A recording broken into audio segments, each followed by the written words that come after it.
Hello and welcome everyone to another episode of Scott Schilling Speaks. I'm your host, Scott Schilling. Going to be a great show here today because we got a multi-time best-selling author, financial planning expert, a book publisher. I mean, so many different roles. Maggie Mongan, thanks for joining me here.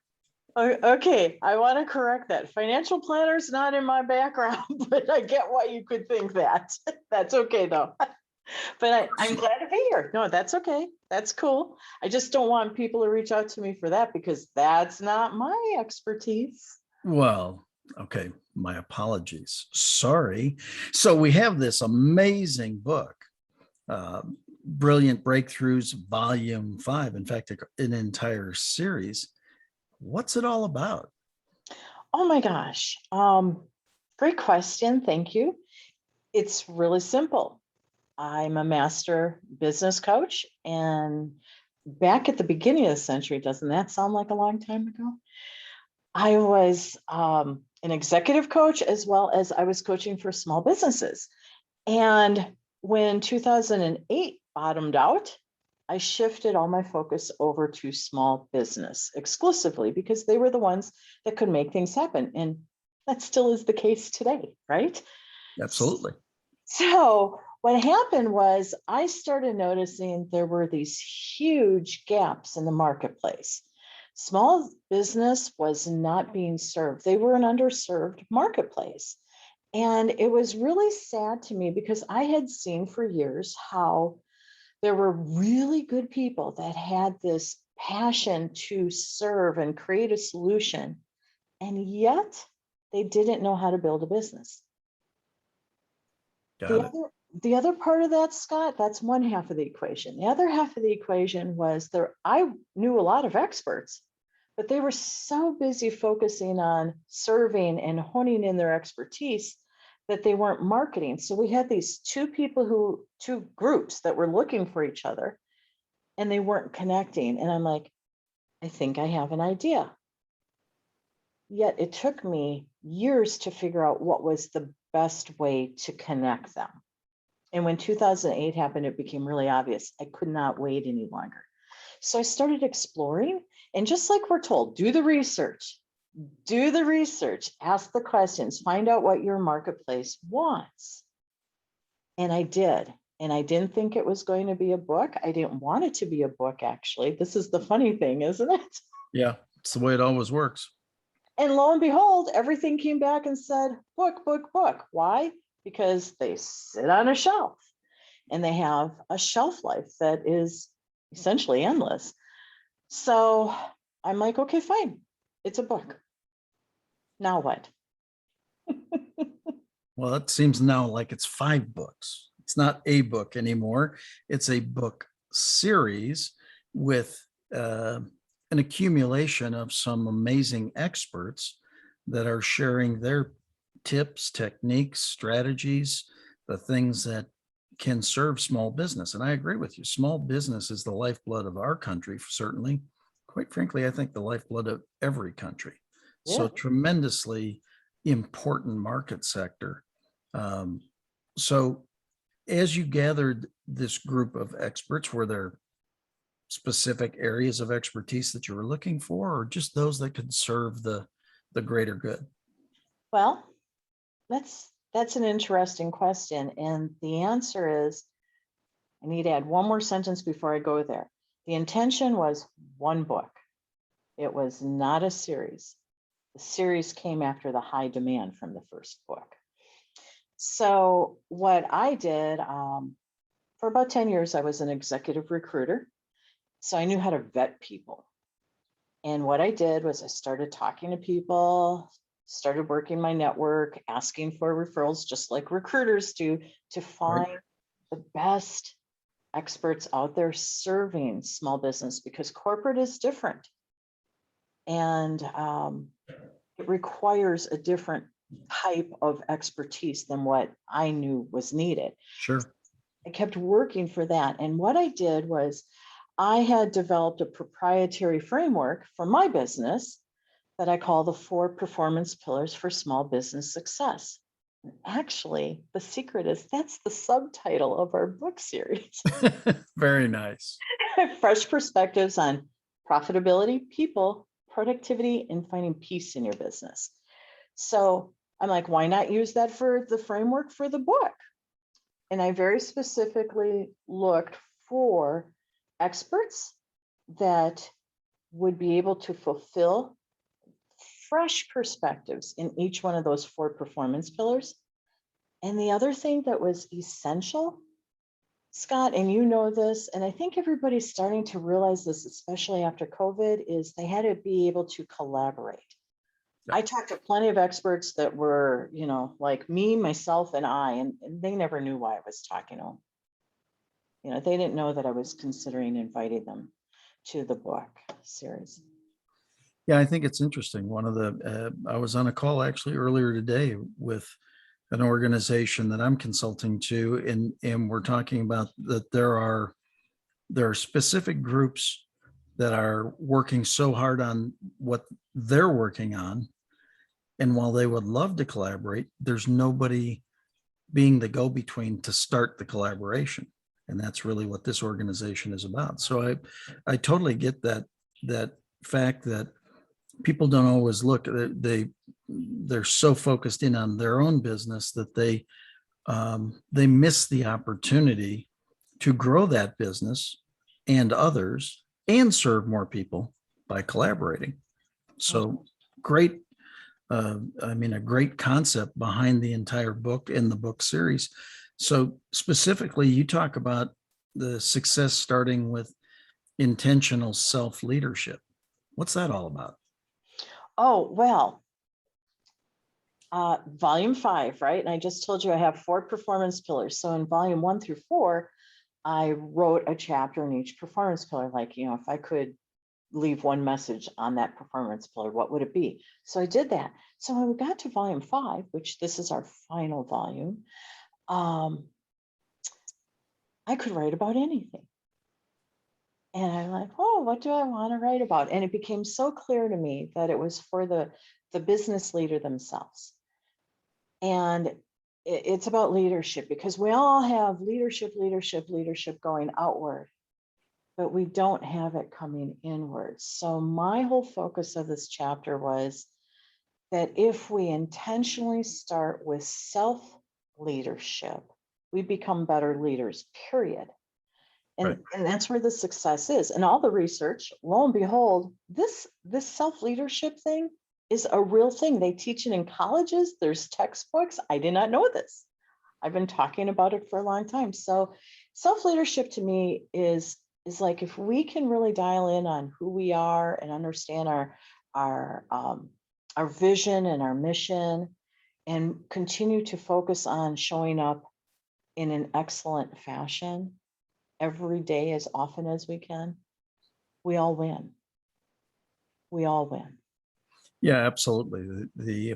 I think as we had shared in some of the other shows with some of the other authors, that the small business owner gets so involved in so many things. I think that a little bit is that the fire drill going on, right? It's where's the squeaky wheel, where's the this, where's the that. They're running back and forth, and they don't take the time sometimes to run those same principles of leadership that they're working to downstream, provided they have the employees to downstream too. But they don't run those same things on them, and because they're smaller, they're not getting it from the outside. So they really need to run that self-leadership process and pick up their own business. So what are some of the tips or the concepts that you share there in specific to small business owners? Ooh, okay. Thank you, because that's a great question. One of them is becoming a possibilitarian, which that is me. And when we look at possibilities, that opens us up to be more creative and experimenting. And the neat thing is, when we take on self-leadership as our professional development, we have fun, because we're the subject of the experiment and we're the observer. And you get to play with it. It's like, oh, well, that's what happened. Now I have variables. How do we switch those variables out? So being a possibilitarian, looking at creativity, how do I do things differently? And playing with the variables to get the results that are going to better align us is really like the first 4 or 5 steps to self-leadership discovery and doing Yeah, that inward journey. it makes a tremendous amount of sense. I think that there's a, the whole idea, even for a small business owner, to slow down and look to add knowledge or support or process. So many don't have that morning process or whatever. It becomes so important. So how do you help them align their actions and their activities so that in fact they can become more profitable or just plain grow their business? Well, you nailed it. It's slow down to accelerate. That's one of the quotes that I'm known for. And when we do that, we have the opportunity to look at possibilities and focus on, this is an ancient teaching, right thoughts, and then aligning right actions to get us to our destination. And that's how we lead ourselves properly. There's plenty of ways that can be done, and the easiest way is embracing simplicity. We are Okay. masters at complexifying anything, aren't we? Even that word, I've never heard complexifying. So I think you just made that more complex. Well, complexification is the proper word. So simplicity is one of my core values. Okay. What are we trying to move away from if we're moving towards simplicity? And I learned the word complexification. I'm like, oh, that's great. And that's what we do. We do that all day long in our personal and professional lives. And interesting that you mentioned the personal lives in the small business. Doesn't that carry over probably more than in the corporate worlds? I believe it does. Some people may say, no, it just carries over, period. In corporate, it can get buried. It's more evident in a small business because the small business owner is the driver. And that's why that 4th performance pillar, finding peace in your business, is so important. And, one of the performance pillars is just about the owner or the leader or the leadership team. Got it. Because if we're not playing this game, we can have a very profitable business, but if we don't have peace, there's no sense in it. Yeah, that makes sense. The statement makes sense because, I don't think anybody goes in to business and says, hey, I just want to destroy my life and make this a big mad dash to frustration. So, and again, I think the other side of it is that small business is so important to our economy and to our world. Again, this was from another conversation this morning, that it's really small business that supports really the opportunity for big business to be big, meaning the small business works their chops off and the big business too many times takes advantage of it. Well, that is true. And I do believe that we've seen the shift in the last 15 years where now small business can lead big business. And that's a new way of showing up. And, the research comes back and says, yes, 86% of businesses in America are small businesses. And globally, I did some research after the pandemic. I believe the number is total of 90% is small business. And that makes sense to me. Yeah. And that's why I dedicated the book. You have to have a talk with your husband, because everybody dedicates to their spouses or their loved ones. And when I was doing this, I said, honey, this book isn't dedicated to you. And he just looked at me and he said, I don't care. which was very interesting because he's an easygoing guy. So that would be classic. But I dedicated the book, each book, matter of fact, to small business owners because I truly believe they are the accelerant of our economy. Yeah, I don't think that there's any doubt about that fact. And I think that the thing that pops into my mind is we're living in the gig economy or the side hustle economy or combination of both. And the things that never used to be considered a business are now actually a business. Isn't it? You now become a 1099 in your side hustle, Yes. right? And so there's even more folks that would classify as a small business, you know. So I think it's got to be far more important today. It has to be. I agree with you. By default, it does, right? Right. And when you talk about small businesses, I struggled with that a lot. Are we entrepreneurs? Are we small businesses? What are we? What's a small business? What's a medium business, right?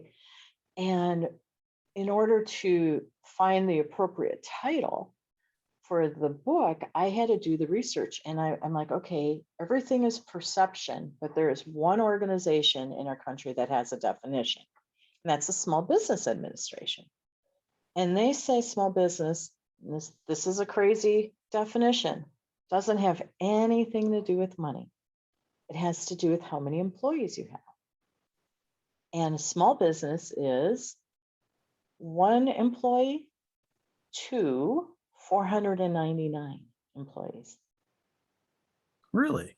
I'm looking at your face like, now we all know what happens when companies get around 100 employees. They function like a corporation. They're not a small business, right? But technically, by definition, they are. That actually surprises me. I would have expected more than 100, but I wouldn't have expected 499. Right. You know, I mean, that's a pretty significant, you know, I would think that would put it into the certainly over $50 million range and maybe even higher than that. And not everything is based on dollars either. It's like, boy, that seems like a strange number. I happen to live in a suburb of Dallas that the Chamber of Commerce boasts. Well, first of all, we boast 5 Fortune 10 companies located in our suburb here in our city. But the Chamber of Commerce says there's 8,203 businesses in our city. 5,687 are 5 or less. Now, here's another definition to help with what you just said, because that's what you think is small business, right? Right. That's where I go with it. So yeah. So the other definition that Small Business Administration said is there is a term called micro businesses. Okay. And that's 1 to 9 employees. So that's what we often perceive small business to be. And that definition, I've seen it in other places. They'll say 1 to 16. So I'm like, okay, 1 to 10 or 15 people. And that's pretty commonly understood as a small business. Right. And, you know, we're splitting hairs, but it is important to understand terms as we say them. Well, definitely. And if I recall, the 1 to 9, gosh, is 70% of the makeup or something like that nationwide. It's phenomenally large. It's crazy large if you really think about it. And so that's why the 499 shocks me definitionally. It is. It's one of those like, doesn't seem that small, because I've quoted this number about our chamber here in, you know, it's one of the 5-star chambers in the United States. And it's one of the points that they bring across and that's why I think, I mean, I think just these numbers are one of the reasons why this book in this book series are so important. Mm. If let's just pick a number and rest with it. If 70% of these businesses are 9 or less, boy, where do you have your board of advisors? Where does this team now surround you? You probably don't have access to it, but you do in these books. Yes, as others have come to claim over time. And when I started hearing that, it was like, oh wow, this is the impact, right? And thank you, because you gifted us a forward in this final episode, and you were talking about that. It's like your own board of directors. Yeah, very much so. I mean, the again, just we're doing shows with the authors, and have talked to the CPA, have talked to the technologist, and we will continue to talk to the rest of the authors along the way, but they all have very specific expertise and attributes that the small business owner needs, just as the corporations need. But the corporations have plenty of P&L available to employ those folks. And if you got 9 people, you're probably spending most of your money on the people and your benefits. Correct. And so there's not a whole lot to shove around elsewhere. No, there isn't. And that was one of my intentions with the book, was to have it become a resource. And then all of a sudden, because it was such a great success when we released volume 1, it was like, oh, we should do 2. And then 2 became 3. And now here we're at 5. So it's quite fascinating. There is a great demand. And, we're right away, even before the first book release, we also created a mobile app that's a free app for everybody to engage with us, to have access to the book, the authors, and all of our podcasts. We do a weekly podcast. Yeah, share a little bit more about the app, because I think, again, it's let's say the 1 to 9 that is wearing so many different hats in the business, that they need a mobile access. They do.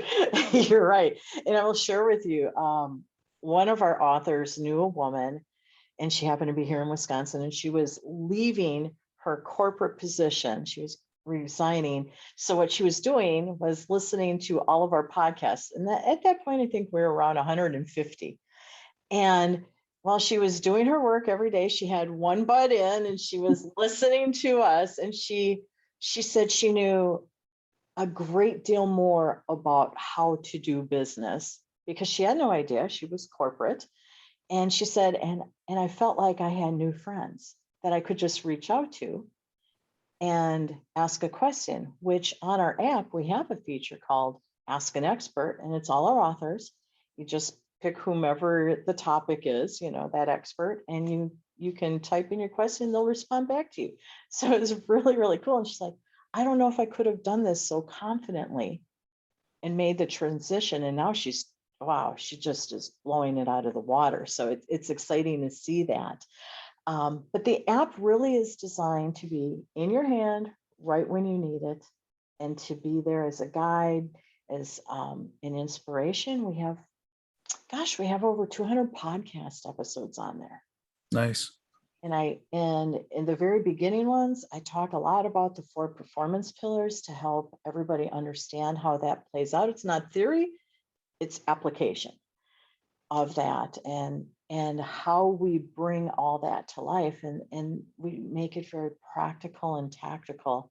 And we even have what you would call a social media wall, like a feed where people can post, make comments, and all sorts of stuff. So it's very interactive. And to your point about business being so important, small business being so important, the app is free. Awesome. Free sounds like me. I can handle that. Free sounds No, I can handle that's No, that's fabulous to supply that kind of resource to the marketplace that truly needs that. Who needs the expertise that is delivered by the app? I mean, congratulations. I applaud you for that. That's really cool. Thank you. Thank you. May I share the app? So since You we've been may. How do people get a hold of it? okay, so this is so planned. Um, hey, can I share? So it's go to your app store, it doesn't matter what your device is, and just type in Brilliant Biz book, Brilliant BIZ book. And you'll see it says Brilliant Breakthroughs for the Small Business Owner. It's black and gold, and just click on that and start getting all nutty. Awesome. So hard to believe that we've run through our time already, but how do people get a hold of you? How do they get a hold of the book? How do they get a hold of the series? Do all three. Okay. Well, I just told you one way. is you can go Okay. to the app because all of us are there, everything about the book. I'm there. You can find me. You can reach out to me for anything. So that's one way, Brilliant Biz Book mobile app. The other way, and we'll even have release day is November 10th for the 5th volume, and it's our final volume. So on the app, on the morning of the 10th, there will be a link. Go buy the book now. That's all you have to do is just go click.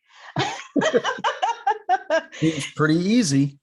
And we have a special because we do want to get it in the hands of all the small business owners and entrepreneurs. It's going to be 99 cents for the digital copy that day. Wow. What a great offer. I mean, who can't and wouldn't want to fix their business for less than $1? Yeah, well, right. Plus, each one of our authors at the end of their chapter also has an invitation for you to go engage and go down the rabbit hole a little further with their particular topic. And, that's exciting because we're here to serve and we get it. That's our mission. And then the other way is if you want to reach out to me, I'm at Brilliant Breakthroughs, plural, because I want you to have more than one, brilliantbreakthroughs.com. That's where Awesome. I. Perfect. Well, Maggie, I want to thank you for being here and thank you for everything you've done to put this whole book project together, and certainly cap it off with great volume number 5. Thank you so much for doing that. Thank you. And everybody, thank you for joining us here for Scott Schilling Speaks. We'll see you again tomorrow, exact same time. God bless. Peace.